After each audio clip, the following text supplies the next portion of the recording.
ये मूवी नहीं, ये एक इमोशन है जिसने बॉलीवुड और हॉलीवुड को लूज मोशन दे दिया। हेलो यूट्यूब फैमिली, मैं हूं आपका दोस्त होस्ट अभिजीत और आज की इस वीडियो में हम बात करेंगे केजीएफ चैप्टर 2 के बारे में। हम इस मूवी के एकदम अंदर तक, गहराइयों तक जाएंगे। उसके गहराइयों में जाके उसके बेहतरीन एक्शन सीक्वेंस, जो भी कलर ग्रेडिंग के टॉपिक है, सारी चीजों पर अच्छी तरीके से बात करेंगे। और अगर आपने इस मूवी को अभी तक नहीं देखा है तो आप एक इमोशन को मिस कर रहे हैं। इसे जाइए, देख के आइए, उसके बाद इस वीडियो पे आइए जिसपे हम चर्चा करेंगे इस सारी बातों पे। साथ ही साथ इस वीडियो में हम केजीएफ चैप्टर 2 के पोस्ट क्रेडिट सीन के ऊपर ही बात करेंगे और जो भी सीन्स थे उसके ऊपर ही बात करेंगे, तो लास्ट तक जरूर बने रहिएगा।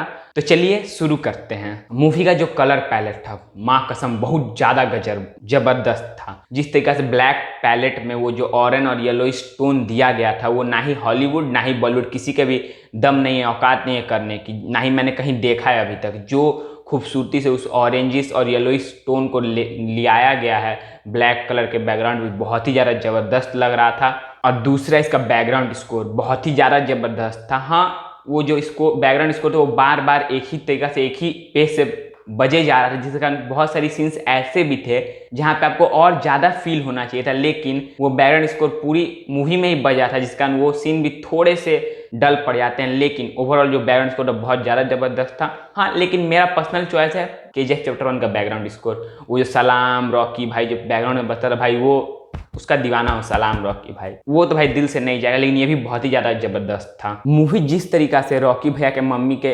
इमोशनल, फिर से उनके जो बचपन के चीज़ें थे, उस सीन से जब शुरू होता है लिटरली हमारे रोंगटे खड़े हो जाते हैं। फिर जिस तरीका से लास्ट मूवी कहानी को जल्दी जल्दी दिखाया जाता है, थोड़े थोड़े सीन्स करके, ताकि आपको सारी चीज़ें अच्छे से रिकलेक्ट हो जाएं और आप कनेक्ट कर पाएँ मूवी से ज़्यादा अच्छी तरीक़ा से। और एक बहुत ही बेहतरीन बात ये लगी कि बीच बीच में बैक स्टोरी को इस मूवी में भी दिखाया जा रहा था, जो कि मूवी के लिए एक इंपॉर्टेंट फैक्टर था, मूवी इंटरेस्टिंग इमोशनल बनाने के लिए। जिस तरीके से राखी भैया के बचपन की कहानी, उनके माँ के साथ उनके रिश्ते को दिखाया जा रहा था, वो बहुत ज़्यादा बेहतरीन था। बहुत लोगों को और मुझे भी लगा था कि प्रकाश राज अनंत नेक को रिप्लेस करके लाया गया, लेकिन ये ऐसा रहता ही नहीं है। वहाँ पर जिस तरीके से कहानी को दिखाया गया, मोल्ड किया गया, वो बहुत ही ज़्यादा बेहतरीन, मतलब दिखाया कि वो उनका बेटा है जो कि उनसे बचपन से डिस्ट्रैक्टेड रहा है, उनको पसंद नहीं करता क्योंकि उनको उनसे प्यार उतना नहीं मिला। लेकिन वो असली बात जानता ही नहीं था, उसके पिताजी किस काम में, किस कहानी में, किस सच्चाई को लोगों तक पहुंचाने में लगे थे, जिसके कारण वो अपने पिता से नफरत करता था। लेकिन वो ये भी बोलता है कि ये इनकी कहानी इन्होंने शुरू की है तो यही उसे खत्म करेंगे, जो कि हमें क्रेडिट के लिए इशारा कर देता है। मुझे मूवी का सबसे बेस्ट सीन वो जब मूर्ति उनकी निकाली जाती है रॉकी भैया की जमीन से कोड के, वो सबसे बेहतरीन लगा, क्योंकि हमें पहले मूर्ति से इंट्रोड्यूस नहीं कराया गया था। पहली मूवी में सिर्फ बताया गया था कि एक मूर्ति है, तो वो उन्हें खोजने जाते हैं, उस चीज़ को फिर से यहाँ पे दिखाया जाता है। और जैसे उनकी मूर्ति निकलती है, जो बगल से लोग मसाल लेके आते हैं, वो बहुत ज़्यादा खूबसूरत सीक्वेंस था। वो लिटरली मेरा दिल जीत लिया वो सीक्वेंस। मैं मतलब बहुत ज़्यादा उस टाइम पे मतलब एकदम चिल्ला रहा था मैं एकदम लोगों के साथ, जो कि बहुत ज़्यादा अच्छा एक्सपीरियंस था मेरे लिए। और मुझे वो सीन देख के बहुत ज़्यादा मजा आया। आपको इस सीन के ऊपर क्या ओपिनियन है, आप कमेंट बॉक्स में जरूर बताइएगा। मुझे एक पॉइंट पे संजय दत्त का जो रोल था वो एक लाचार जैसा लगा। हालांकि उनका रोल जिस तरह से वाइकिंग के तौर पे दिखाया गया था वो पूरी अच्छी तरह से जस्टिफाई किया गया, लेकिन एक जगह पे जब वो AK-47 से मार रहा था, इनायत खलील से जब लेके आया था, रॉकी भैया लेके आए थे, और जब उस पर गोलियां बरसा रहे थे, उस टाइम वो बहुत ज़्यादा लाचार लग रहा था, मतलब लग नहीं रहा था कि वो उस लेवल का। लेकिन जब दोबारा उनकी हैंड टू हैंड कॉम्बैट होती है भाई, वो लग रहा है कि भाई वो टक्कर दे रहा है रॉकी भैया को, मतलब लिटरली मार रहा है। रॉकी भैया भी उड़ रहे हैं, वो भी उधर फेंका रहा है, मतलब वो भाई एकदम जबरदस्त। जो जब उनका फाइट सीक्वेंस आता है, मतलब एकदम हम चीख चिल्ला रहे थे लोग पूरे थिएटर में, साथ साथ मैं भी, मतलब बहुत ज़्यादा वो गजब का फाइट सीक्वेंस था।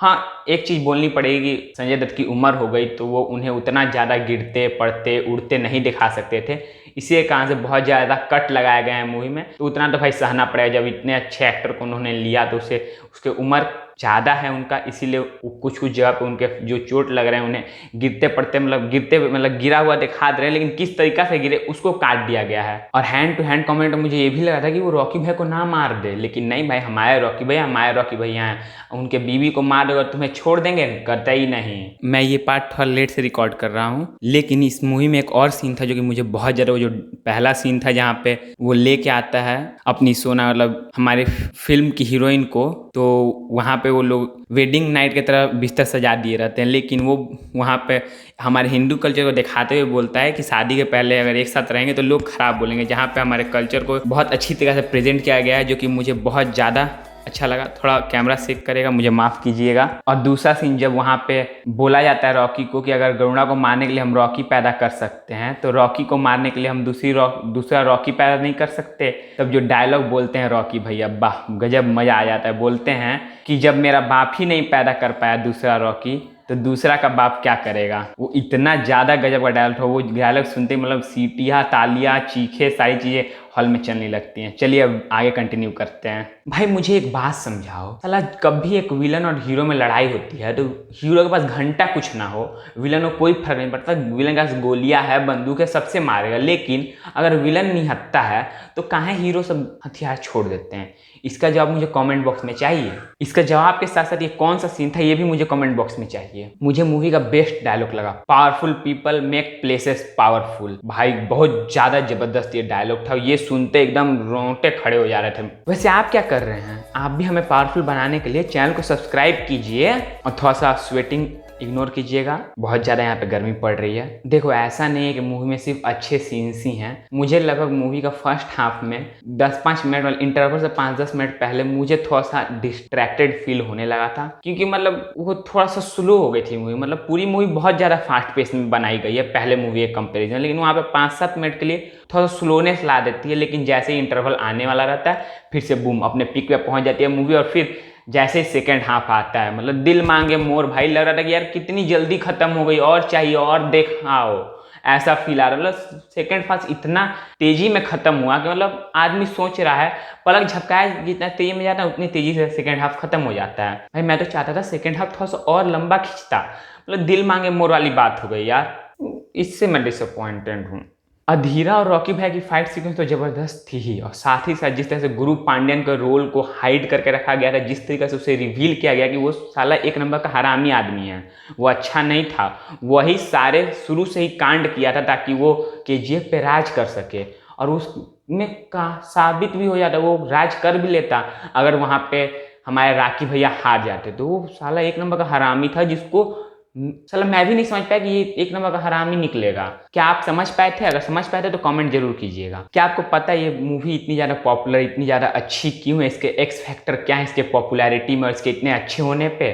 मैं बताता हूँ। इस मूवी का इमोशन, सैड बैक स्टोरी, गरीबी, दुख, माँ की ममता, ये सारे मूवीज़ के एक्स फैक्टर हैं जिसके कारण मूवी बहुत ज़्यादा बेहतरीन बनती है। और ये एक ऐसी मूवी है जो कि एक सीधा तमाचा मारती है उन लोगों पे जो कि बोलते हैं कि साउथ इंडियन या फिर जो रीजनल मूवीज़ हैं वो सिर्फ मसाला मूवी बनाती हैं, गाड़ी उड़ते हुए दिखाती हैं। ये उनके मुंह पे थप्पा मारता है, बोलता है ये है असली इंडियन मसाला। छोड़ो, मैं ज़्यादा बोलूँगा तो इधर उधर निकल जाऊंगा। RRR जैसी मूवी, KGF जैसी मूवी सीधा तमाचा मारती है उन लोगों के मुंह पे जो कि बोलते हैं कि साउथ इंडस्ट्री या फिर रीजनल इंडस्ट्रीज अच्छी मूवी नहीं बनाती हैं। ये हमारे इंडिया को इंटरनेशनल लेवल पर रिप्रेजेंट कर रही है ये मूवी। KGF एक इंटरनेशनल ब्रांड बन गया। हॉलीवुड बॉलीवुड कोई भी इसको टक्कर नहीं दे सकता है, सबकी फट के हाथ में आ गई है। I am proud to say that हम लोग हॉलीवुड से कम नहीं, उनसे 100 कदम आगे हैं। हमारी जो रीजनल इंडस्ट्री हैं अब वो बॉलीवुड से कई गुना अच्छी मूवियाँ बना रही हैं, बनाएंगी, और हम उन्हें इसी तरह सपोर्ट करते रहेंगे। आप ये हीरोपंती जैसी चुतिया मूवी बनाओगे तो हम आपको सपोर्ट करने नहीं आएंगे। आप रीमेक निकालोगे तो हम सपोर्ट नहीं करेंगे आपसे।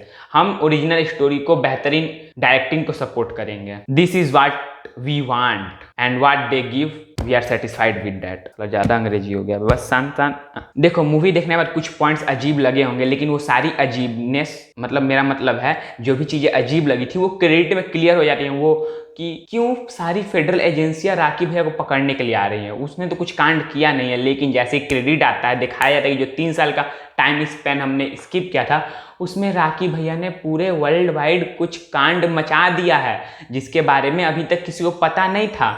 अब फिर दूसरी देश की फेडरल एजेंसियां आती हैं, रमिका सेन को बताती हैं। हाँ, रमिका सेन से याद है, जो एक्टिंग थी, उनको समय तो बहुत कम मिला, लेकिन जिस तरह से उन्होंने अपनी एक्टिंग को प्रोड्यूस किया, अपने इमोशंस को दिखाया, जिस तरह से काबू करना चाहा राकी भाई पे, बहुत ज़्यादा ज़बरदस्त था। वो जिस तरह से अधीरा उनके लिए बराबर का टक्कर दे रहा था, उसी तरीके से रमिका सेन भी उसे बहुत गजब लेवल का टक्कर दे रही थी। हाँ, मैं बोल रहा था कि वो जो 3 साल हमने मिस किए थे, अब उस 3 सालों में क्या हुआ, कैसे वो सारी चीज़ें हमें KGF चैप्टर 3 में दिखाई जाएंगी, जो कि और ज़्यादा बेहतरीन हो, क्योंकि अब हम जान चुके हैं कि हमारे रॉकी भैया नहीं रहे।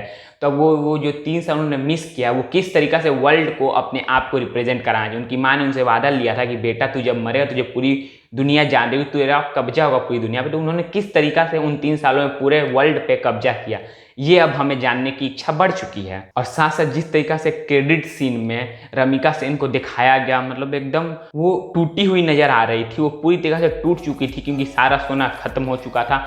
पूरी फेडरल एजेंसियां रॉकी भैया को जानती थी और उन्हें उनके बारे में बहुत लेट से पता चला। उसको लेके भी वो बहुत ज़्यादा उदास थी। अब वो कहानी आगे कौन कंटिन्यू करेगा, आनंद इनगलगाई या फिर उनके बेटे या फिर रमिका सेन, ये तो आगे मूवी में पता चलेगा। लेकिन अब जिस तरह से क्रेडिट दिया गया, अब ये देख के तो ये साफ समझ में मुझे आ रहा है कि अब जो भी कहानी होगी उसमें विलन अलग होगा, जगह नहीं होगी। वहाँ पे दिखाया जाएगा किस तरीक़ा से दूसरे देशों में रॉकी भैया ने अपना नाम किया, अपना नाम बनाया, अपने माँ के वादे पे चला। अब वो देखना है, तो वो देखने में तो बहुत ज़्यादा मज़ा आएगा। मतलब मुझे लगता है कि जितने भी कैरेक्टर्स हमें दिखाए गए विलन में, उनको छोड़ के अब नए उसमें विलन्स भी होंगे, हीरोज़ भी होंगे, सारी चीज़ें होंगी, नया देश होगा। अब वो देखने में और भी ज़्यादा मज़ा आएगा। और ये सब जो भी कांड में 3 साल में किया था ना, ये रॉकी भैया जानते थे कि मैं मरूंगा और कब मरूंगा ये भी उन्हें आइडिया होगा, लेकिन इस तरीक़ा से ये आइडिया नहीं था। वो जानते थे वो मरेंगे, तो इसीलिए उन्होंने सारी चीज़ें प्लानिंग करके रखी थी। अब वो प्लानिंग उन्होंने एग्जीक्यूट करके मर गए।